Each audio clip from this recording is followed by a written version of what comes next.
तरह से आप लोग स्वागत अभिनंदन कर रहे हैं यहाँ पे? देखिए, माननीय प्रदेश अध्यक्ष जी के आगमन पर अयोध्या पूरी जो है भगवामय हो चुकी है और पूरे अयोध्या में जगह जगह 41 स्थानों पर भाजपा के कार्यकर्ता और जैसा भी इस नेतृत्व से जो भी जो है आगे हम लोग को निर्देश मिला है वहाँ पर जगह जगह भाजपा के कार्यकर्ता सभी जो है बहुत ही गर्मजोशी से जो है माननीय प्रदेश अध्यक्ष जी का स्वागत करेंगे। और हम लोग यहाँ उदिया चौराहे माननीय जिला पंचायत प्रतिनिधि आलोक सिंह रोहित भैया जी के नेतृत्व में हम सभी और यहाँ हजारों की संख्या में युवा सभी लोग जो है आलोक सिंह रोहित भैया के नेतृत्व में जो है यहाँ स्वागत करने के लिए हम लोग खड़े हैं।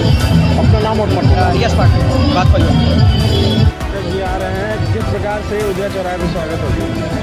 यहाँ माननीय जिला पंचायत अध्यक्ष आलोक सिंह रोहित के द्वारा बहुत ही भव्य